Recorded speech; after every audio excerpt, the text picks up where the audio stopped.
let's go. And it's an easy one today, even though the last one was hard and part one of it. Okay. Fruits into baskets. You are given two arrays of integers fruits in baskets, each of length n, where fruits of I represents the quantity of the ith fruit type, and the basket j represents the capacity of the jth basket. From left to right, place the fruits according to these rules. Each fruit type must be placed in the leftmost available basket with a capacity greater than or equal to the quantity of that fruit type. Each basket can hold only one type of fruit. Fruit cannot be placed in any basket and remains unplaced. Okay, so fruit types are 4, 2, 5. The baskets are 3, 5, 4. From left to right, place the fruits according to the rules. Each fruit type must be placed in the leftmost available basket with a capacity greater than or equal to the quantity of that fruit type.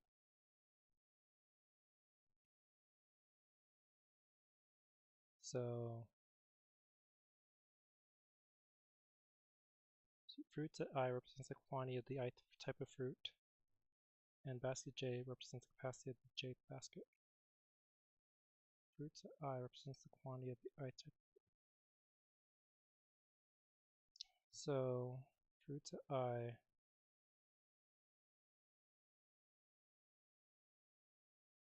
each basket can hold one type of fruit. Fruits of 0 is 4 is placed into basket 1 of 5.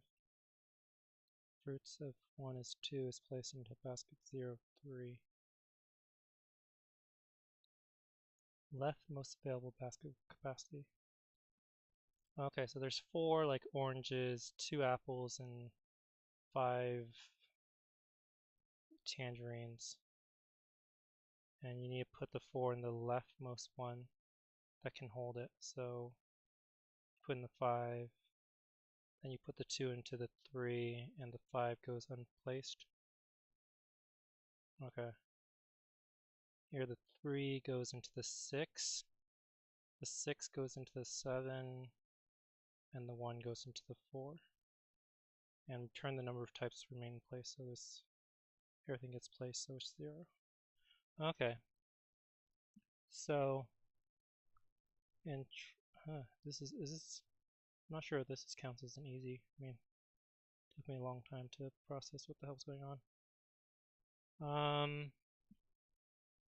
So I was initially thinking 2 pointers, but I kind of need to backtrack the pointers. 3 goes into the 6. Like, 3 goes into 6. The 6 goes into the 7. And if you kind of had 2 pointers there, then you wouldn't think that the 1 could go anywhere, but the 1 can go into the 4.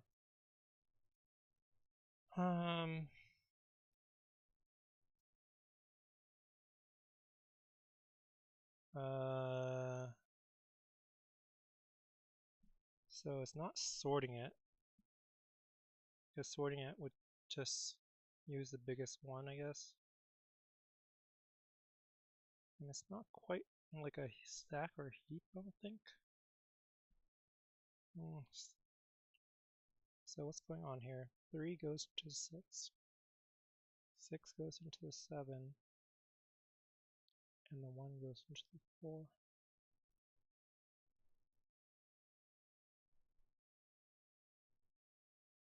Is it a stack?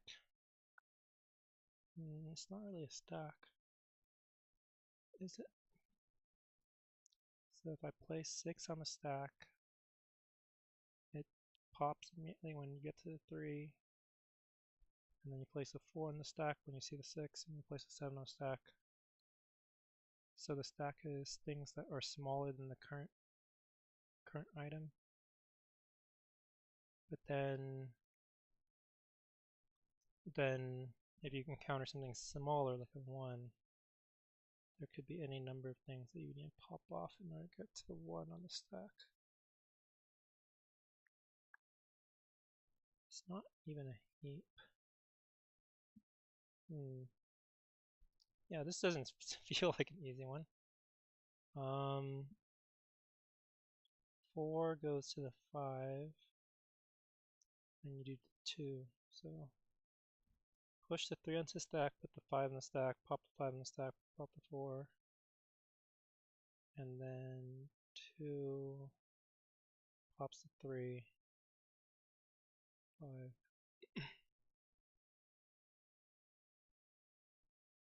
You could do something where you keep the track of the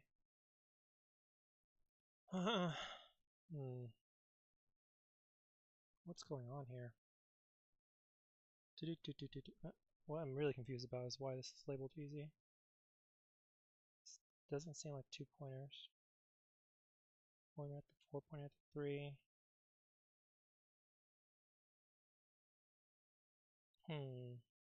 4, 2, 5. Move the pointer down. Keep track of the 4. I feel like it should. Still feels like it might be a stack. If I kept track of. So the order of fruits matters. Like if this was 2, 5, 4, then everything would be allocated. Return the number of types of fruit types being placed after all possible allocations are made.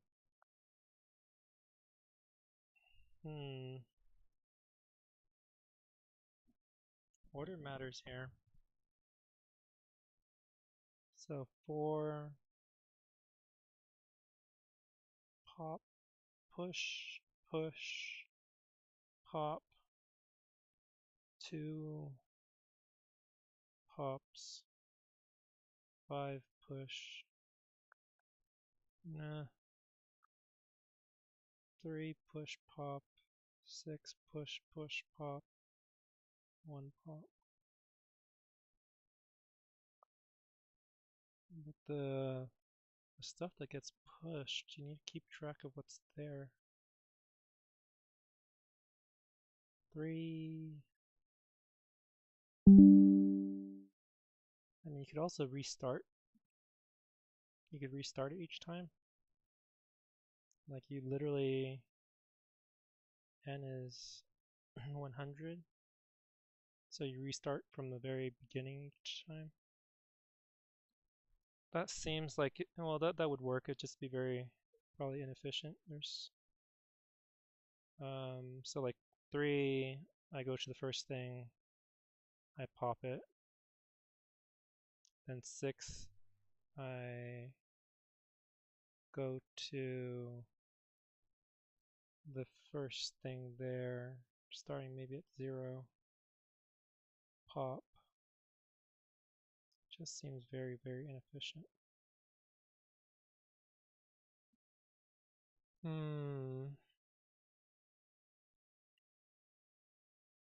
If only I knew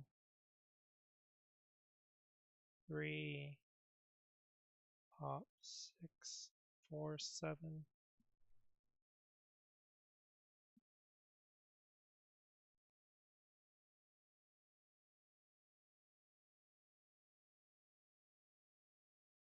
I mean, in theory, it could be something where I see 3, I see the 6, they get allocated.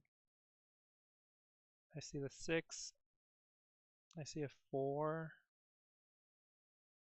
and then since the 6 is bigger than the 4, I go to the next item and try to allocate that next item to the 4 ahead of time. Does that make sense? So I know that the 1 would get allocated to the 4. Why would I want to do that? Why would I want to do that?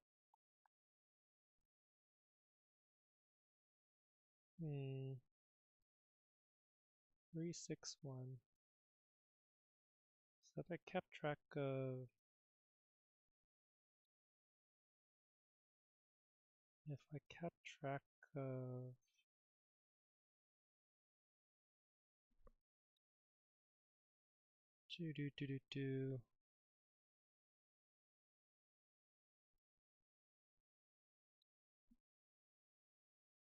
3 gets allocated to 6. And 6 would get allocated to the first number that is at least 6 in this array. The first number that's at least 6 in the array. I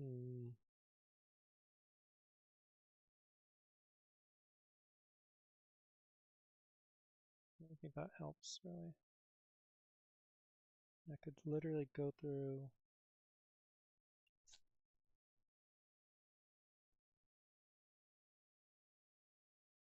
keep a sorted version of everything. And then, are all the fruits basket unique? No. Baskets aren't unique necessarily.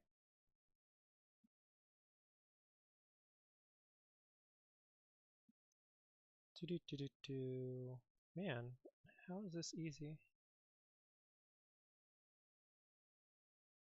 I guess it's n is 100, so maybe I just need to reset it. If I reset it, then it's like 100 squared speed. Okay.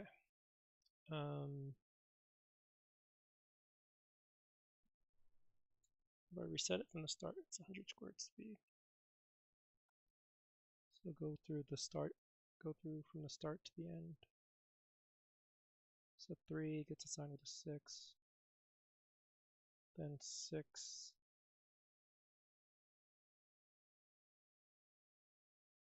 going from the first to the last. Skipping over stuff.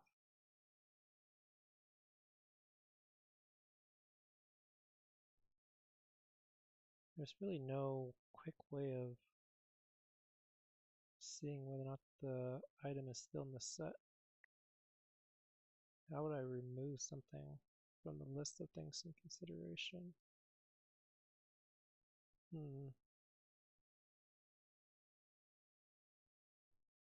3, 6, 6, 4, 7. Somehow I keep track of the 4 being there.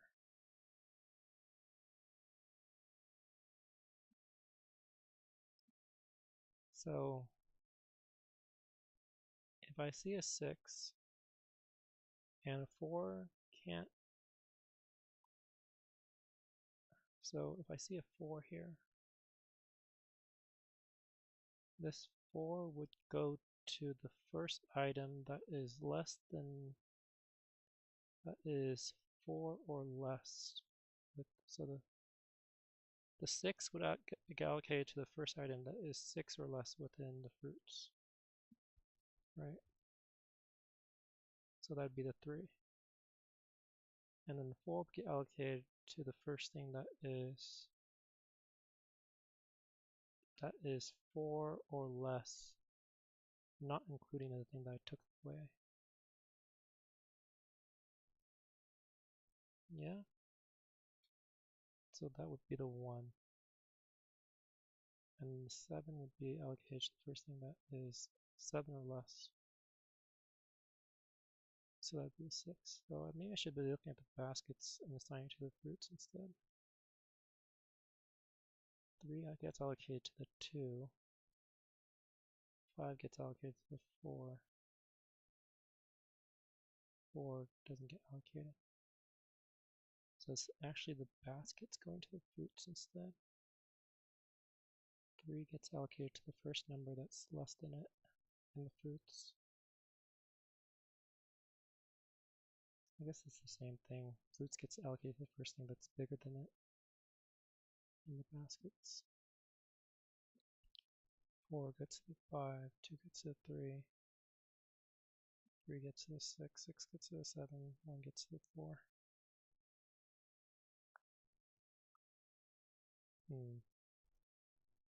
3 gets to the 6. First thing that's bigger than it. Not including that value.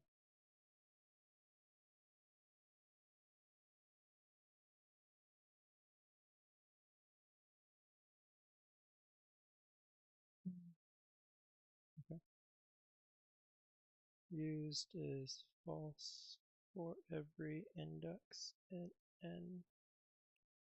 N is the length of fruits.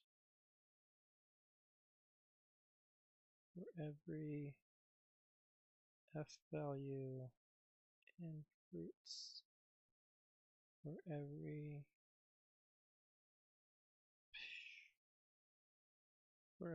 b index, basket index, and range of n,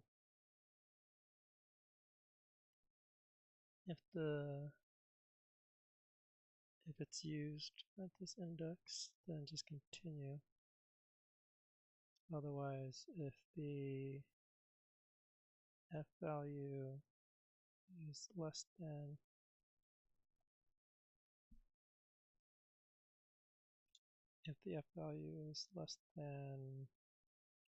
or equal to the basket value,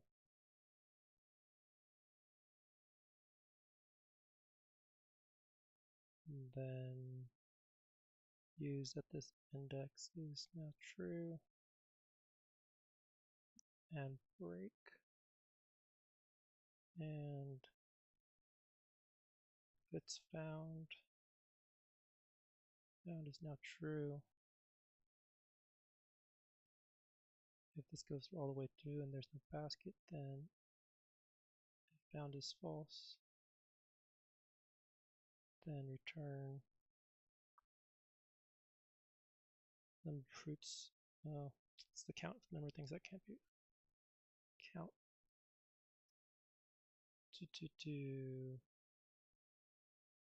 If not found, then count increases.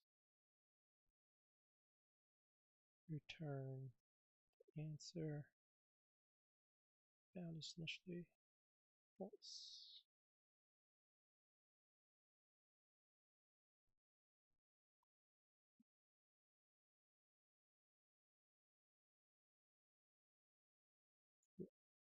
Baskets.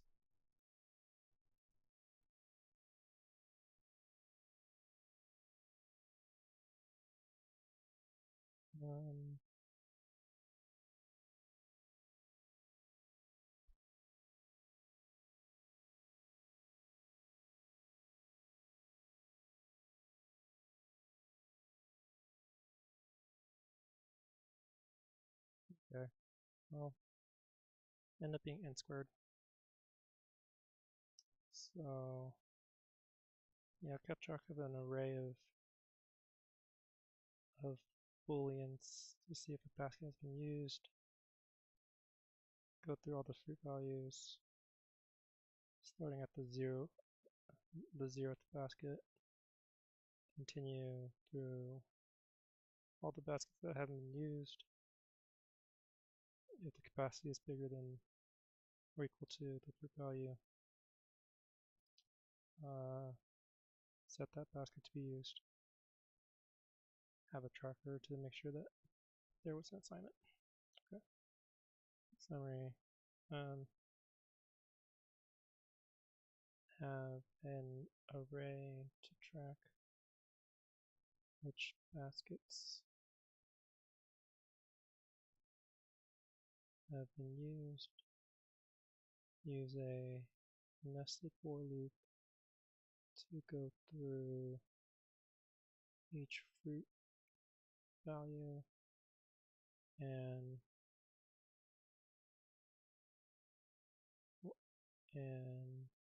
for each go through all baskets starting with index 0,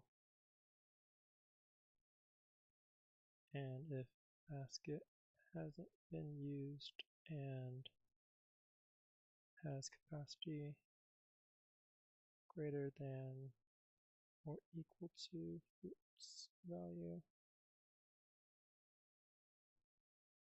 assign. So set basket to be used and flag that assignment is made, break inner loop.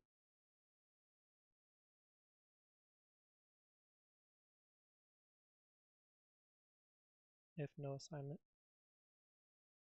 increment answer counter for number of unassigned fruits, and then return answer counter after nested for loops. Okay, time complexity, this is going to be O of n squared, as each fruit needs to check every possible basket, starting at index 0. I don't think there's a way to optimize that. And then space complexity is going to be O of n for the array of used booleans to track used baskets.